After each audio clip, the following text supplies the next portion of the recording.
मंडळी नमस्कार, मी मयुरी कराडे आणि तुम्ही पाहताय विश्वासवारी। आज स्थानिक स्वराज्य संस्थांच्या निवडणुका जाहीर झालेल्या आहेत। तर गेल्या अनेक वर्षांपासून या निवडणुका रखडलेल्या होत्या आणि आज सुप्रीम कोर्टाने महाराष्ट्र राज्य निवडणूक आयोगाला स्थानिक स्वराज्य संस्थांच्या निवडणुका येत्या 4 महिन्यात घेण्याचे आदेश दिलेले आहेत। आता या निवडणुका झाल्यानंतर त्याचे राजकीय पडसाद काय उमटतील, महाराष्ट्राच्या राजकारणावरती त्याचा कसा परिणाम पडेल, दुसरी गोष्ट म्हणजे मराठा आरक्षण असेल, ओबीसी आरक्षण असेल, हे फॅक्टर या स्थानिक स्वराज्य संस्थांच्या निवडणुकांमध्ये कसे गेम चेंजर ठरतील। कारण आपण बघितलं लोकसभा विधानसभा असतील, याला लाडकी बहीण असेल, या सगळ्या योजना असतील त्या गेम चेंजर ठरलेल्या होत्या।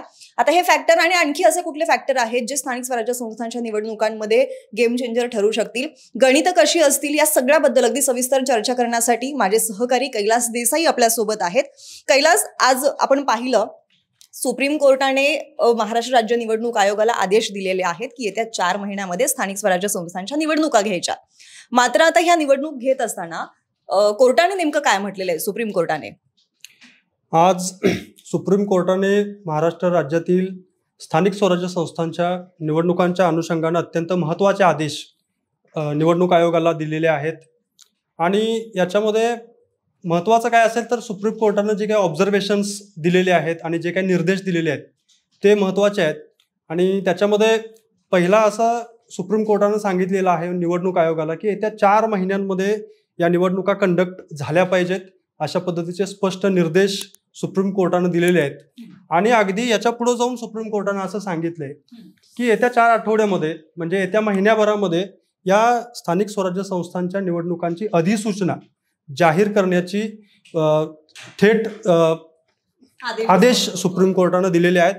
आणि येत्या 4 महिन्यामध्ये म्हणजे सप्टेंबर महिन्यापर्यंत निश्चितपणे महाराष्ट्रातील सगळ्याच प्रमुख शहरांमधल्या ज्या महानगरपालिका आहेत, विशेषतः मुंबई असेल, नवी मुंबई, पुणे, छत्रपती संभाजीनगर, नागपूर, नाशिक यासारख्या सर्वच प्रमुख महानगरपालिका आणि राज्यातील सर्वच नगरपालिका असतील, ह्याच्यामध्ये सुद्धा या स्थानिक स्वराज्य संस्थांच्या निवडणुका होताना आपल्याला दिसून येतील। गेल्या अनेक वर्षांपासून ओबीसी आरक्षणाचा मुद्दा हा प्रसिद्ध चर्चेत आहे आणि या ओबीसी आरक्षणामुळे सुद्धा गेल्या अनेक वर्षांपासून स्थानिक स्वराज्य संस्थांच्या निवडणुका रखडलेल्या होत्या। त्यावर सुद्धा सुप्रीम कोर्टाने निरीक्षण नोंदवलेले, ते नेमकं काय आहे? सुप्रीम कोर्टानं या ओबीसी आरक्षणाच्या बाबतीत अत्यंत स्पष्ट निर्देश दिलेले आहेत की गेल्या 2022 पूर्वीची जी परिस्थिती होती ओबीसी आरक्षणाच्या बाबतची, त्याच पद्धतीनं आरक्षण या निवडणुकीमध्ये लागू करावं, अशा पद्धतीचे निर्देश सुप्रीम कोर्टानं आज दिलेले आहेत। आणि आज जे खंडपीठासमोर सुनावणी झाली ते न्यायमूर्ती सूर्यकांत यांच्या खंडपीठासमोर, त्यावेळी न्यायमूर्तींनी हीच गोष्ट अधोरेखित पुन्हा एकदा केली की देशात आरक्षण हे रेल्वेच्या डब्यासारखं झालेलं आहे। ऍक्च्युली हे सेंटेन्स आहे हे इंटरेस्टिंग आहे की देशातलं आरक्षण आहे ते रेल्वेच्या डब्यासारखं झालेलं आहे आणि जे ह्या डब्यामध्ये चढलेले आहेत ते ह्याच्यामधून उतरायचं काही नाव काढत नाहीत, अशा पद्धतीनं ऑब्झर्वेशन अतिशय गमतीशीर त्यांनी एक विधान केलेलं आहे। आणि विशिष्ट वर्गांनाच आरक्षण का मिळते तर जे सोशली, इकॉनॉमिकली आणि एज्युकेशनली, पॉलिटिकली जे बॅकवर्ड क्लासेस आहेत यांना सुद्धा आरक्षण मिळालं पाहिजे, अशा पद्धतीची मांडणी किंवा अशा पद्धतीचे निर्देश सुद्धा त्यांनी राज्य सरकारने दिलेले आहेत। आणि ओबीसी आरक्षणाबाबतचं सुद्धा जे काही निर्णय घ्यायचा आहे हे सुद्धा सुप्रीम कोर्टानं राज्य सरकारवरती सोपवलेलं आपल्याला दिसून येतं। आणि याच्यामध्ये सुद्धा आपण 2022 ची आरक्षणाची परिस्थिती पाहिली तर त्यावेळी एक बांठिया नावाचा आयोग एक आलेला होता आणि त्याच्या अहवालाच्या पूर्वीच्या ज्या शिफारशी आहेत म्हणजे त्याच्या पूर्वीचा जो स्टेटस को आहे तोच मेंटेन करा, अशा पद्धतीचे निर्देश सुप्रीम कोर्टानं आता निवडणूक आयोगाला दिलेले आहेत। आपण पाहिलं लोकसभा झाल्या, त्यानंतर विधानसभा झाल्या आणि येत्या 4 महिन्यामध्ये आता स्थानिक स्वराज्य संस्थांच्या निवडणुका लागतात। आपण पाहिलं लोकसभेचा निकाल हा विधानसभेला कायम राहिला नाही, म्हणजे जे लोकसभेला निकालाचं चित्र होतं अगदी अपोजिट चित्र विधानसभेला पाहायला मिळालं आपल्याला। आता जे विधानसभेला चित्र होतं तेच चित्र स्थानिक स्वराज्य निवडणुकांच्या या सगळ्या रणधुमाळीमध्ये पाहायला मिळेल का आपल्याला? काय वाटतंय, कसं असेल हे? म्हणजे आता बोलणं योग्य नसलं तरी सुद्धा एक साधारण आयडिया येऊ शकते, कारण खूप अशा योजना होत्या, लाडकी बहीण असते, लाडक्या बहिणींना तितके म्हणजे जी जाहीरनाम्यामध्ये त्यांनी घोषणा केली होती ती त्याची पूर्तता झालेली नाहीये, 1500 ते 2100 झालेले नाहीये, रोष कुठेतरी महायुती विरोधात दिसतोय। ते सगळं कुठेतरी गेम चेंजर किंवा ते फॅक्टर कारणीभूत ठरू शकतील का स्थानिक स्वराज्य संस्थांच्या निवडणुकांमध्ये? एक गोष्ट आपण लक्षात घेतली पाहिजे की देश पातळीवरच्या लोकसभेच्या निवडणुका असतील किंवा राज्य पातळीवरच्या विधानसभेच्या निवडणुका असतील, आणि आता होऊ घातलेल्या स्थानिक स्वराज्य संस्थांच्या निवडणुका असतील, याच्यामध्ये फार मूलभूत फरक असतो. कारण देश पातळीवरच्या निवडणुका ह्या शेवटी देश पातळीवरचे मोठे चेहरे आणि पक्षाचे धोरणं, ध्येय धोरणं याच्यावरती ठरल्या जातात. विधानसभेला सुद्धा तसंच असतं. आणि स्थानिक स्वराज्य संस्थांच्या निवडणुकांमध्ये मात्र आपल्याला स्थानिक मुद्दे आणि स्थानिक चेहरे, तिथले निवडणुकीमध्ये उतरणारे तिथले उमेदवार, हे फॅक्टर्स अत्यंत महत्त्वाचे असतात.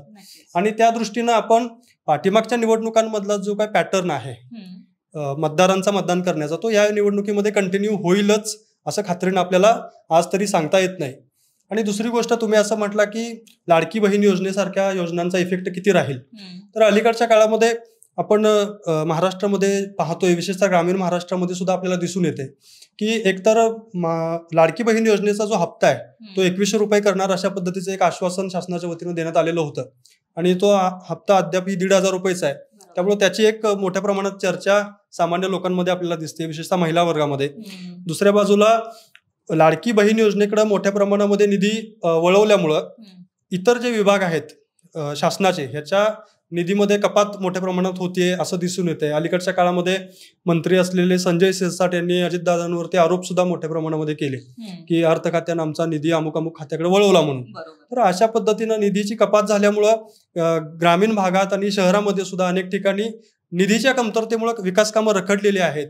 अशा पद्धतीचं एक चर्चा आणि नाराजी सुद्धा लोकांमधून व्यक्त होताना दिसते. आणि याचा सुद्धा निश्चितपणे या लोकल बॉडीजच्या इलेक्शनमध्ये परिणाम होऊ शकतो असं वाटतं. आणि आधीच्या निवडणुकांमधलाच पॅटर्न ह्यावेळी राहील का, तर याच्याबद्दल स्पष्टपणे आपण सांगू शकतो की इथले मुद्दे, इथले प्रश्न, प्रत्येक शहरातल्या समस्या याच्यावरती या निवडणुका केंद्रित झाल्यामुळं पाठीमागच्या पद्धतीनंच यावेळी पण सुद्धा मतदान होईल असं निश्चितपणे आपण सांगू शकत नाही. शेतकरी कर्जमाफीचा मुद्दा सुद्धा इफेक्टिव्ह राहील का? कारण जसं की महायुतीने त्यांच्या जाहीरनाम्यामध्ये सरसकट शेतकऱ्यांना कर्जमाफी देऊ ही घोषणा केलेली होती. आणि जरी हे लोकल बॉडीचं इलेक्शन आहे, बरोबर आहे, शेतकरी तिथेही असतोच, ते कसं तिथं कारणीभूत ठरेल? निश्चितपणे पाठीमागच्या या झालेल्या विधानसभा निवडणुकीमध्ये कर्जमाफी करण्याचं आश्वासन महायुती सरकारनं दिलेलं होतं. मात्र हे आश्वासन पूर्ण न झाल्यामुळंच स्वाभिमानी शेतकरी संघटनेचे नेते राजू शेट्टींसारख्या नेत्यांनी सुद्धा, शेतकरी नेत्यांनी आंदोलनं केलेली आहेत. विदर्भामध्ये शेतकरी आत्महत्या वाढलेल्या आहेत. आणि विरोधी सर्वच संघटना असतील, शेतकरी नेते असतील, यांनी हा मुद्दा ताकदीनं अधोरेखित करायला सुरुवात केलेली आहे. त्यामुळे कर्जमाफीचा मुद्दा सुद्धा या स्थानिक स्वराज्य संस्थांच्या निवडणुकीमध्ये आणि विशेषतः ग्रामीण भागामध्ये इफेक्टिव्ह राहू शकतो. करेक्ट. स्थानिक स्वराज्य संस्थांच्या निवडणुका लागलेल्या आहेत. महायुती आणि महाविकास आघाडी म्हणजे एका पक्षाचे दोन पक्ष झालेले आपण मागच्या काही महिन्यांपासून बघतोय. जे पक्ष वरती हातात हात घालून आहेत ते पक्ष आता या लोकल बॉडीजच्या इलेक्शनमध्ये, स्थानिक स्वराज्य संस्थांच्या इलेक्शनमध्ये एकत्र राहतील का? आणि दुसरी गोष्ट, जे आदेश वरतून दिले जातील ते आदेश खाली पाळले जातील का? काय वाटतंय, या निर्णयाचे पडसाद कसे उमटू शकतात राजकीय? आपण ज्यावेळी या स्थानिक स्वराज्य संस्थांच्या निवडणुका पाहतो त्यावेळी असं लक्षात येतं की स्थानिक राजकीय समीकरणं कशी जुळतात याच्यावरती बऱ्याच गोष्टी अवलंबून असतात. आता आपण कोल्हापूर जिल्ह्याचंच उदाहरण घेतलं तर आज तिथल्या गोकुळ दूध संघाच्या निवडणुकीपासून आणि इतर स्थानिक स्वराज्य संस्थांमध्ये सुद्धा सतेज उर्फ बंटी पाटील आणि हसन मुश्रीफ यांचा गट एकत्र होता. जे आज अगदी एक हसन मुश्रीफ आहेत ते युतीमध्ये आहेत मंत्री, आणि सतेज बंटी पाटील आहेत ते महाविकास आघाडीचा भाग आहेत, काँग्रेसचे नेते आहेत. मात्र आज सुद्धा तिथं स्थानिक पातळीवरती ते एकत्र येतील अशा पद्धतीच्या चर्चा होताना आपल्याला दिसून येतात. असं आपण बऱ्याच जिल्ह्यांमध्ये सुद्धा बघू शकतो. आणि पाठीमागच्या काळामध्ये आपण आता पाहिलं असेल की मुंबई महानगरपालिकेच्याच बाबतीमध्ये दोन ठाकरे बंधू एकत्र येणार का अशा पद्धतीची चर्चा सुद्धा मोठ्या प्रमाणात सुरू झालेली आहे. आणि दुसऱ्या बाजूला दोन्ही पवार म्हणजे थोरले पवार असलेले शरद पवार आणि उपमुख्यमंत्री अजित पवार हे अनेकदा भेटीगाठी घेत असतात. VSI सारख्या संस्थेमध्ये ते एकत्र आपल्याला दिसून येतात. त्यामुळे हे दोन्ही पवार सुद्धा एकत्र येणार का अशा पद्धतीची सुद्धा उत्सुकता आपल्या महाराष्ट्रातील जनतेला आहे. आणि स्थानिक पातळीवरती महायुती असेल किंवा महाविकास आघाडी असेल ह्यांच्यामध्ये अंतर्गत सुसूत्रता राहणार का हा खरा प्रश्न आहे. कारण शेवटी स्थानिक पातळीवरच्या कार्यकर्त्यांचं एकमेकांशी आजपर्यंत अनेक ठिकाणी मतभेद असतात. 3-3 पक्ष एकत्र ठेवणं हे किती अवघड आहे हे विधानसभेच्या निवडणुकीमध्ये युती आणि आघाडी यांना लक्षात आलं असेल आणि स्थानिक पातळीवरच्या कार्यकर्त्यांच्या अपेक्षा महत्वाकांक्षा असतात आणि त्यातून मोठ्या प्रमाणामध्ये नाराजी आणि बंडखोरी होण्याची शक्यता असते. त्यामुळे युती आणि आघाडी अशाच पद्धतीने राज्य पातळीवरची समीकरणं थेट लोकल बॉडीच्या इलेक्शनमध्ये वर्कआउट होतीलच का, याबद्दल निश्चितपणे साशंकता असेल. आणि जी आघाडी किंवा जी युती असेल, जेवढ्या ताकदीनं हे समीकरणं घट्टपणे खाली राबवली जातील, त्यांना याच्यामध्ये निश्चितपणे चांगली संधी असेल असंच आपल्याला म्हणावं लागेल. थोडक्यात या निवडणुकांमध्ये राजकीय पक्षांचा परफॉर्मन्स कसा असेल हे थोड्या लक्षात आलेलं आहे. स्थानिक स्वराज्य संस्थांच्या निवडणुकांमध्ये मराठा आरक्षण आणि ओबीसी आरक्षण हे दोन फॅक्टर सुद्धा आता तितकेच महत्वाचे ठरतील असं वाटतंय. कारण जरी 4 महिन्यांमध्ये स्थानिक स्वराज्य संस्थांच्या निवडणुका लागल्या, त्याच दरम्यान जरांगेंनी सुद्धा उपोषण करण्याचे ठरवलेले, मुंबईला धडक मोर्चा काढणार आहे असं त्यांनी म्हटलेलं आहे. आता याच दरम्यान म्हणजे निवडणुका आणि त्यांचं उपोषण या दरम्यान जर आलं, दुसरीकडे लक्ष्मण हाकेंनी सुद्धा उपोषण म्हणजे ओबीसी आरक्षणाचा मुद्दा लावून धरलेला आहे. या दोन्ही आरक्षणांचा परिणाम स्थानिक स्वराज्य संस्थांच्या निवडणुकांमध्ये कसा पडेल, काय नेमकं वाटतंय? याच्याबद्दल 2 मतं आहेत. एक म्हणजे स्थानिक स्वराज्य संस्थांच्या निवडणुकांमध्ये आरक्षणाच्या मुद्द्यावरती मतांचं ध्रुवीकरण किंवा एकत्रीकरण होण्याची शक्यता फार कमी राहते. कारण या निवडणुकांमध्ये निवडणुकीतले उमेदवार आणि त्यांचे पक्ष आणि त्या पक्षांचं काम ह्याला फार महत्त्व दिलं जातं. त्यामुळं स्थानिक पातळीवरती जातीय समीकरणांच्या आधारानं ध्रुवीकरण होईलच याची शाश्वती देता येत नाही. मात्र दुसऱ्या बाजूला जो जरांगे पाटलांचा जो प्रभाव करणारं जे क्षेत्र आहे ते म्हणजे मराठवाडा असेल किंवा अगदी त्यांचा मोर्चा आपण असं म्हणू की मुंबईपर्यंत गेला, तर त्याचे मात्र निश्चितपणे आपल्याला परिणाम दिसून येतील येत्या काळामध्ये. आणि तसंच ओबीसी नेत्यांनी सुद्धा लक्ष्मण हाकेंसारख्यांनी काय भूमिका घेतली तर त्याचे सुद्धा पडसाद आपल्याला दिसू शकतील. पण त्याचा फारसा प्रभाव राहणार नाही. कारण ज्या प्रभाव क्षेत्रामध्ये किंवा ज्या ठिकाणी आंदोलनं होतील, विशेषतः मराठवाडा असेल किंवा अजून काही शहरं असतील, विशेषतः महानगरपालिका वगैरे, अशा ठिकाणी त्याचे थोडे थोडे आपल्याला परिणाम दिसून येतील. मात्र त्याचा काही फार व्यापक परिणाम संपूर्ण महाराष्ट्रामध्ये दिसेल असं सध्या तरी वातावरण नाही. फक्त याच्यामध्ये एक मुद्दा मिस होते असं मला वाटतं की आता 4 महिने अजून बाकी आहेत या स्थानिक स्वराज्य संस्थांच्या निवडणुकांना. आपण सुप्रीम कोर्टाचे निर्देश जरी बघितले तरी कोर्टानं असं म्हटलंय की ऍक्च्युली ह्याच्यामध्ये लोकनियुक्त प्रतिनिधी असणं आवश्यक आहे स्थानिक स्वराज्य संस्थांवरती आणि ते घटनेला अनुसरून आहे. आणि याचिकाकर्त्यांची सुद्धा हीच मागणी होती की स्थानिक स्वराज्य संस्थांच्या निवडणुका गेल्या अनेक 5 वर्षांपासून सुद्धा काही ठिकाणी झालेल्या नाहीत आणि या ठिकाणी लोकनियुक्त प्रतिनिधी नसल्यामुळं शासनाच्या किंवा तुमच्या घटनेचा सुद्धा अवमान होतोय अशा पद्धतीची मांडणी कोर्टामध्ये झालेली होती. मात्र आता कोर्टाने अगदी स्पष्टपणाने निर्देश दिल्यामुळं येत्या काळात ग्रामीण महाराष्ट्रात असेल किंवा शहरी भागात सुद्धा मोठ्या प्रमाणात शासनाच्या माध्यमातून घोषणांचा पाऊस पाडला जाण्याची सुद्धा शक्यता नाकारता येत नाही. आणि दुसऱ्या बाजूला विरोधकांकडून सुद्धा सरकारला विविध मुद्द्यांवरती आणि विशेषतः स्थानिक मुद्द्यांवरती घेरण्याचा प्रयत्न येत्या काळात होताना मोठ्या प्रमाणात दिसू शकतो.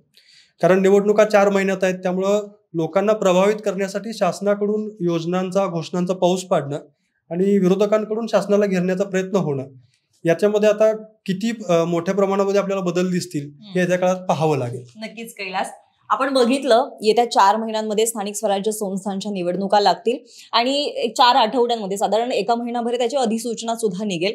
आता या निवडणुकांमध्ये मधलं चित्र नेमकं काय असेल, याचे निकाल काय लागतील, म्हणजे जे जसं लोकसभा आणि विधानसभेच्या बाबतीत झालं अगदी तसंच इथे सुद्धा होईल का? भले मुद्दे वेगळे असले, राष्ट्रीय पातळीवरचे मुद्दे आणि हे स्थानिक पातळीवरचे मुद्दे जरी असले तरी सुद्धा त्याचा कितपत परिणाम स्थानिक स्वराज्य संस्थांच्या निवडणुकांमध्ये पडेल हे बघण्यासाठी आपल्याला 4 महिने वाट पाहावी लागेल.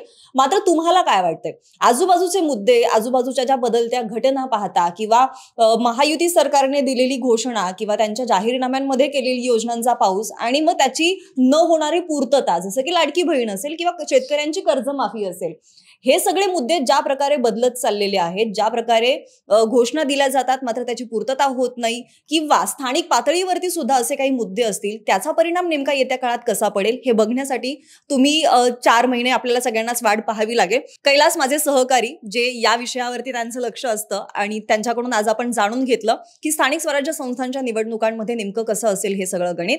तुम्हाला काय वाटतंय तुम्ही सुद्धा आम्हाला कमेंटच्या माध्यमातून जरूर कळवा. हा व्हिडिओ आवडला असेल तर व्हिडिओला लाईक करा, शेअर करा, सोबतच आपल्या विषयसभरी या YouTube चॅनलला सबस्क्राईब करायला विसरू नका. आणि हो, जर हा व्हिडिओ तुम्ही फेसबुकवर पाहत असाल तर तिथे सुद्धा आपल्या विषयसभरी FB या फेसबुक पेजला फॉलो करायला विसरू नका. धन्यवाद.